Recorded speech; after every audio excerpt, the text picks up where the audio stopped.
Alright, two things I want to do. Yeah, I know, the lighting make me blacker than the asphalt. Let's ignore that. So, two things the Packers can do, well, news about, is A, there's a rumor that Matt LaFleur get an extension because next year, the 2020 season was last year on his current contract. I'll say this once, I'll say it again. If LaFleur, if you do extend him, you know, you better get a new special teams coordinator, bro. Cause if Restructures is still the special teams coordinator, and it's still gonna be the same stuff. Not only he's getting fired, then you gotta go because if the Packers see the same stuff, they could just let him fire him.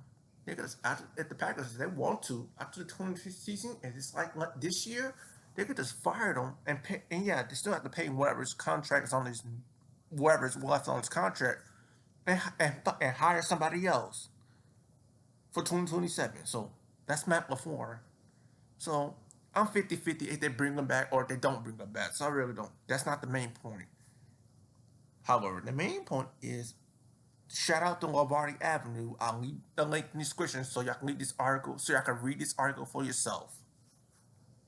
It says the Packers can save almost $60 million in cap space by making these six moves. I'm gonna go all through six of them so you can understand for yourself.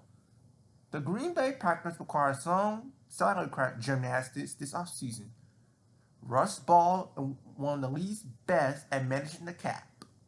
But with Jordan Love, Michael Parsons having skyrocketing cap hits in the upcoming years, the Packers have found a way to cut. Sorry, I said that wrong. The Packers will have to find another way to cut costs.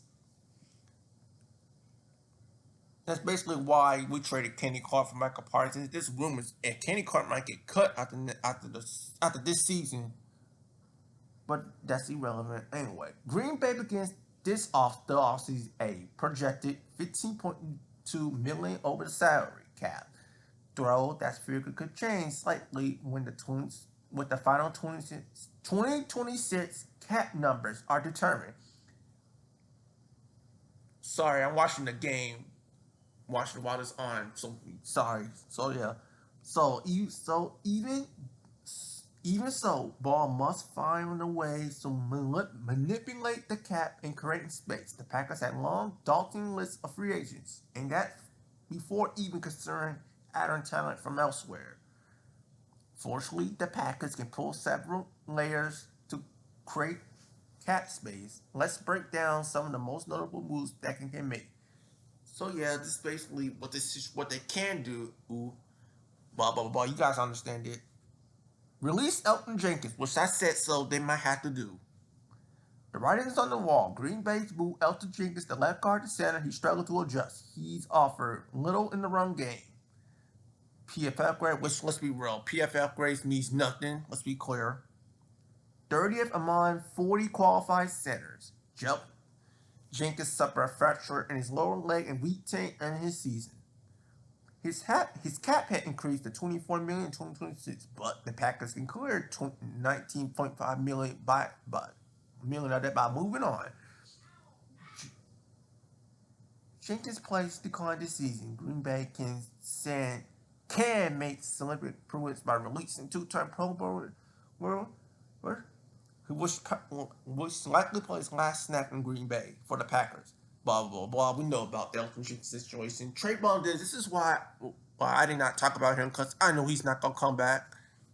Because the Cowboys gonna pay his salary regardless, wherever team he's go to, whether he's on the Packers or not. One snap, the Cowboy that Trayvon Diggs' contribution was meaningful game for the Packers. Green Bay took a remainder of Diggs' contract by claiming off waivers, but there is no risk of doing so, as the team can clear up his tire cap by releasing him.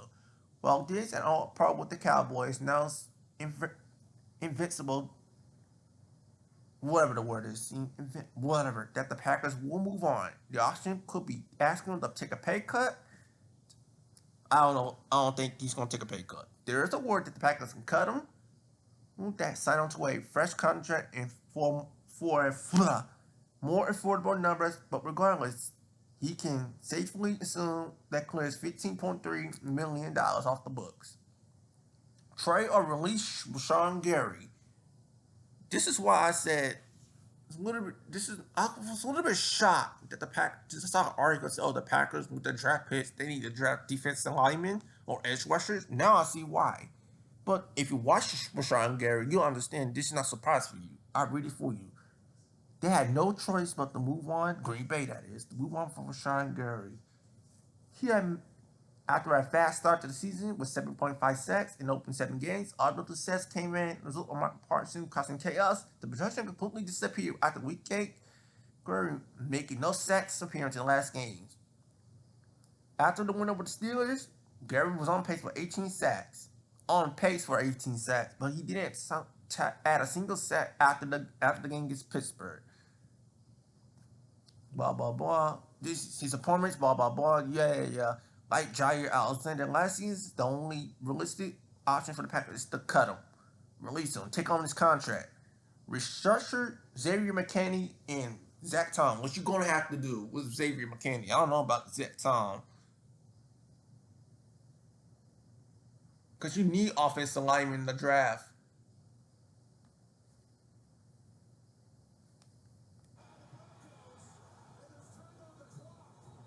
Hold on.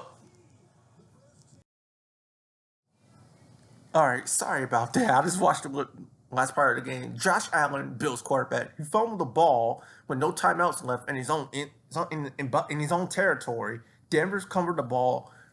They kick a field goal. Now the score 20-10 Denver. So sorry about that. That's why I paused the video. Going back to the whole Xavier McKinney, Zach Tom situation.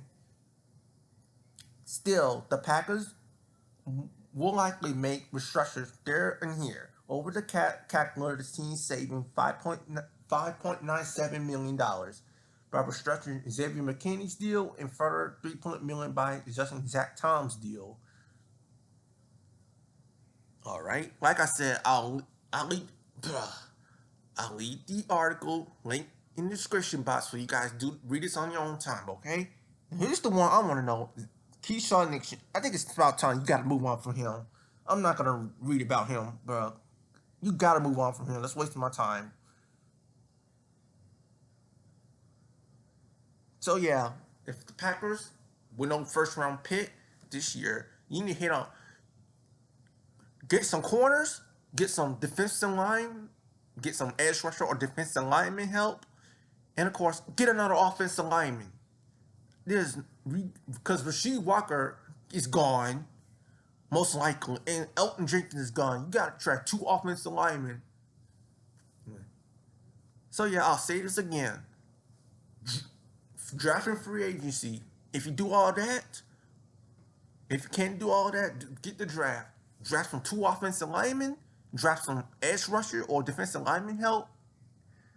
Of course, Romeo Dobbs, a good chance you forgot about that. Draft another wide receiver if you have to, or sign one in free agency if you have to. So anyway, just a quick video update. So see you guys later. See you on the next video, I guess, whatever that is.